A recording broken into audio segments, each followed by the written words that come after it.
please subscribe and don't forget to press the bell icon to get notified whenever we upload a new video.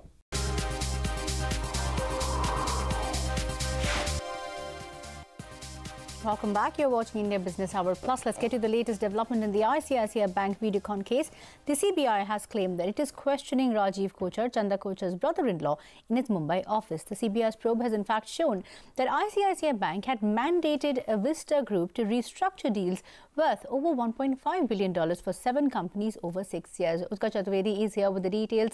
Utkarsh, what exactly has CBI's finding shown so far? Because these are very serious allegations that they have made. What precisely in terms of proof do they have which has given them enough evidence to go ahead and question Rajiv Kochhar?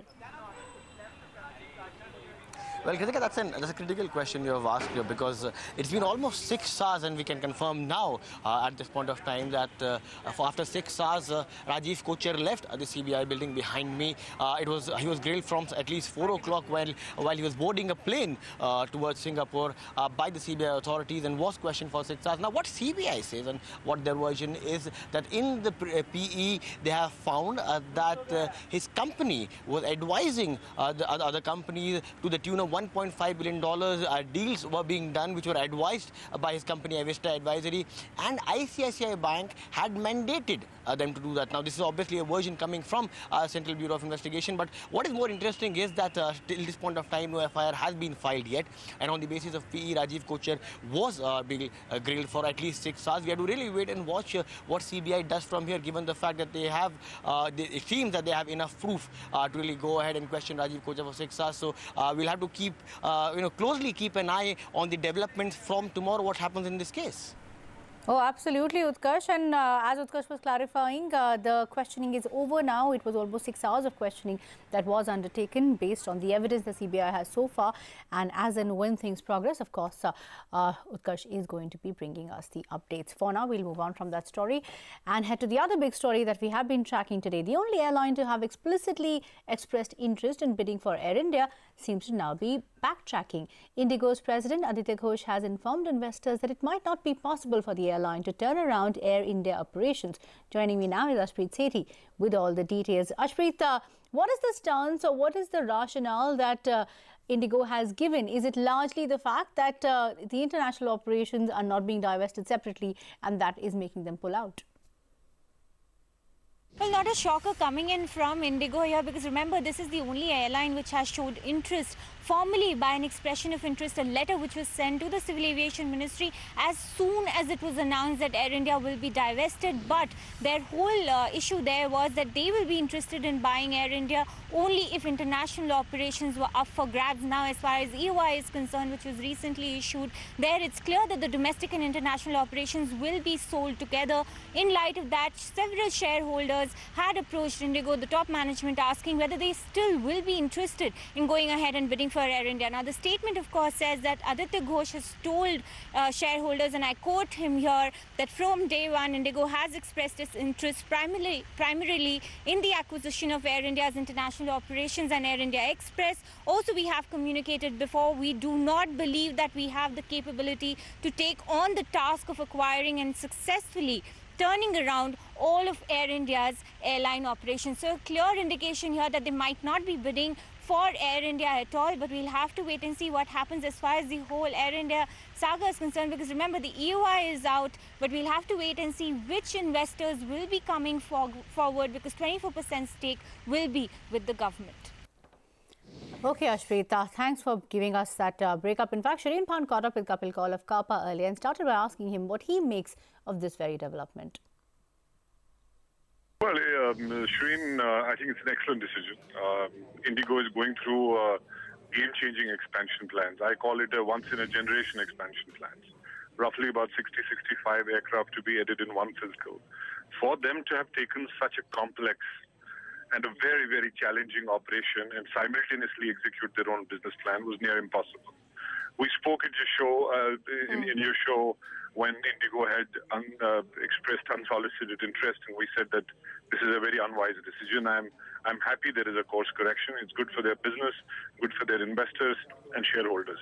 So I think it's an excellent decision. I think And I was not expecting government to break domestic and international, and for Indigo to take on Air India along with executing a massive expansion plan was impossible. So I think a good decision. Mm-hmm. So you're saying that it's a good decision on Indigo's part, and the Indigo's investors should be relieved that they've decided perhaps not to go through with this.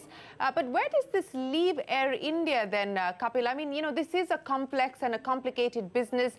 There is, of course, the complication of having the government in some form or fashion present there, whether they continue to hold on to that stake or they bring in a government-owned financial institution to hold that stake is a different matter altogether. But, you know, where do you really see the real interest coming in now for Air India? So I think the expression of interest, my assessment is still an excellent document in the sense that it's the best government could do to balance many factors that they need to balance, and the document expresses that very clearly. I still feel that Air India was not meant for Indigo. But Air India could be something very valuable for Vistara. Either they come from Tata Singapore, because it will overnight create another Singapore Airlines.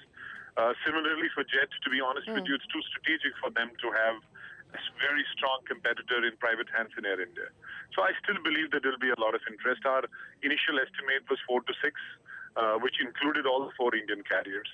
But this changes the game completely, because if you look at it, the only well-capitalized and airline which could have the wherewithal to execute financially Air India was Indigo. Rest of the carriers don't have the money. And if we take Vistara's bid through Tata Singapore, that would be the only one which perhaps could qualify. So we'll have to wait and see. But I think in Indigo's interest, it's a very good decision. But overall bid, I still believe that there will be a significant interest. You still believe that there will be significant interest. Yes. But Kapil, the possibility of a large Indian conglomerate perhaps tying up with a foreign carrier, I mean, outside, of course, of the Tata Vistara obvious choice, you know, do you think that that possibility seems now more and more realistic?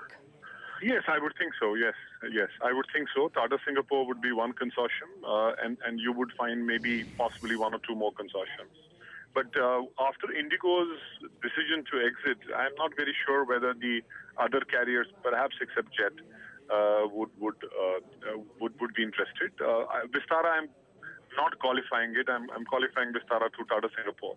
So this basically changes the dynamic a bit. But I still believe that it's an excellent opportunity for somebody like Tata Singapore to be in a market which is potentially going to grow for about 3 to 4 decades and more. It's an excellent opportunity, but not good for. It was not meant for Indigo, and I think Indigo has taken a wise decision. Okay, Kapil Kaul very clearly stating that it wasn't an asset that was meant for Indigo in the first place. We will take a quick break. Up next, Star India bags television and digital broadcasting rights for the Indian cricket team's domestic matches for the next 5 years. Details when we return.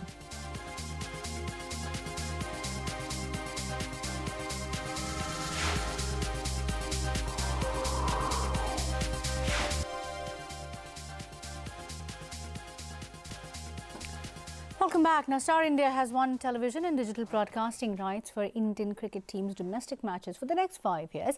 In a first-of-its-kind e-auction, Star has in fact retained rights for television broadcasting of domestic matches and has also won the digital rights for the first time, beating the likes of Jio, Google and Facebook, among others. Star India will shell out a little over 6,100 crore rupees for the 5-year deal.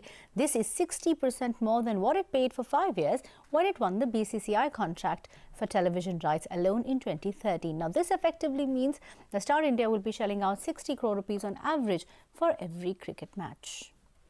Now, that's quite a price to pay for every cricket match, but that is something the Star India is looking at betting on going forward. The big court story of the day, Binani Simmons' proposed out-of-court settlement plan has cleared another hurdle. Now, the National Company Law Appellate Tribunal today refused the Almia Bharat's plea seeking stay on the settlement order. However, the court has allowed insolvency proceedings to continue simultaneously. Ashmit Kumar is here to put this into perspective. Ashmit, it's a clear relief for Binani, but what exactly was argued in court today? Right, so can there be an out-of-court settlement as far as the Benani case is concerned? That was the big question before the NCLAT, especially after Dalmia Bharat had moved a very clear application explicitly seeking a stay on the order of the NCLAT that had provided for such an arrangement, for such an out-of-court settlement. Dalmia Bharat's counsel essentially argued that the IBC process must be respected. It should not be done away with in this shape and form, and that once the insolvency application is admitted, there should be no room for any other form of settlement, and that Benani is trying to short-circuit this entire process. Now, the NCLAT doesn't quite seem impressed with these arguments. The NCLAT has refused to grant that prayer, has refused to grant that demand. Instead, what the NCLAT has done is that it has allowed for simultaneously the resolution proceedings to continue unabated as per section 3031 in NCLT. Now, what this effectively does is that while it keeps the door open as far as resolution is concerned, it also keeps the door open. There's a foot in the door as far as the out-of-settlement route is also concerned. So as of now, both are available, and the NCLAT not seeing it fit to grant a stay on its own order which had provided for such an out-of-court settlement. Back to you. Okay, Ashman, thanks for joining in with that. Now, a week after the Ministry of Information Technology shot off notice to Facebook on the data breach issue, the social media giant has submitted a reply. The company admits that Indian users were potentially affected by global data leak episode. The reply details that on how more than 300 Indians downloaded the Kogan app, which potentially enabled Cambridge Analytica to access data of 5 lakh plus Indian accounts. Now, that is 0.6% of the overall 87 million users that were hit by the data breach. Remember, data mining firm Cambridge Analytica has been accused of harvesting personal information of Facebook users illegally to influence polls in several countries. Facebook CEO Mark Zuckerberg will be testifying at US House Committee about this very data breach on the 11th of April. We will take a very short commercial break once again on that note. But coming up on the other side, Salman Khan sentenced to 5 years in jail in the black buck poaching case. We get you details of that story after the break. Don't go anywhere.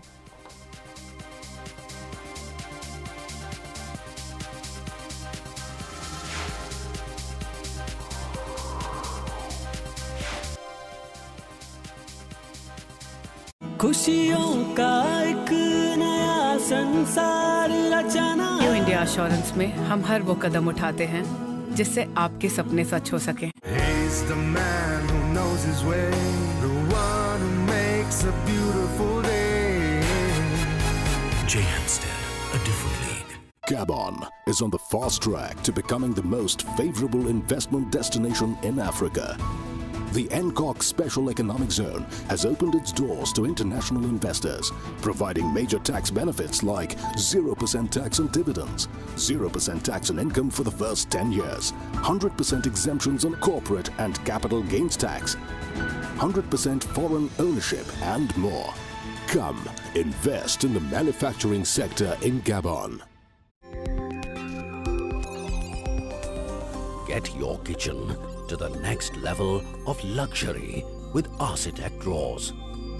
Hetic fittings make your furniture work beautifully. German quality you can trust.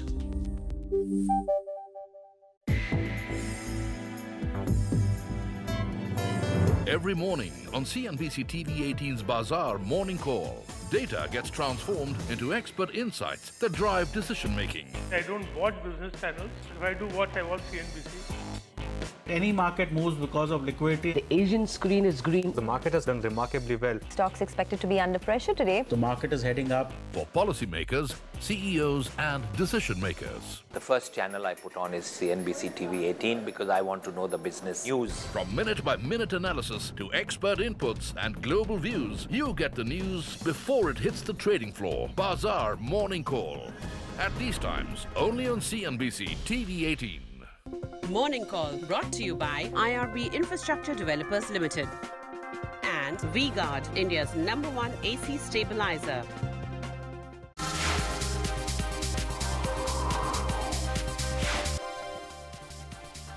Welcome back. Salman Khan has been convicted in the black buck poaching case. A Jodhpur court today pronounced actor Salman Khan guilty of poaching and sentenced him to 5 years imprisonment and a fine of 10,000 rupees. Other actors Saif Ali Khan, Sonali Bendre, Neelam and Tabu were acquitted. Salman was in fact accused of killing 2 black bucks in the Kakani village near Jodhpur during the shooting of the movie Hum Saath Saath Hain. Salman Khan's bail plea is expected to be taken up tomorrow. Rajiv Masand is in fact here with the details now. Rajiv, how will this affect the Bollywood's business and of course Salman Khan's career going ahead? Well, I don't think anyone should be surprised by the reactions coming out of Bollywood. Salman Khan is a very important figure in the film industry. He is possibly the most successful actor currently in Bollywood. There is lots of money riding on him. As has been repeatedly said, he is in the middle of at least 3 projects that are currently in production, one of which is on the floors, 2 others, at the verge of beginning to being shot. There's a television project he's involved in, but all of this sounds a little bit crass. Of course, the reaction from Bollywood is one of sympathy. But talking about the money riding on Salman Khan seems a little bit crass, given that there were 2 animals. There were 2 animals that were killed. These are mute, helpless animals that were killed. And if the court verdict is one that has convicted him, then that is a verdict that has to be respected. It's funny and it's ironic that the same people who asked for everyone else to just shut up and respect the court's verdict when the court acquitted him in the negligent driving case are the very same people who are now being critical of the court verdict and saying it's too harsh. Perhaps 5 years perhaps a 5-year sentence has come as a shock to Bollywood insiders who thought that he'd get off more lightly. But the truth is that the matter is coming up for a bail hearing tomorrow. The truth is that there will be other legal options to explore. Naturally, there will be appeals made. One doesn't know exactly what this means for Salman Khan's career. But the truth really is that over the last 20 years, this is a case that has gone on for 20 years. He's only served very brief periods of time in prison. So it's unlikely that there'll be a huge impact on his career.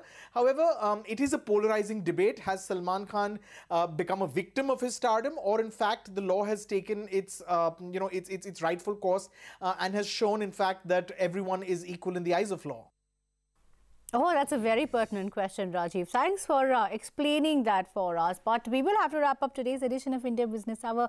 Many thanks for watching this show. We leave you with some news that has made the country proud. India has kicked off its stint at the Commonwealth Games in Gold Coast, Australia on a stellar note.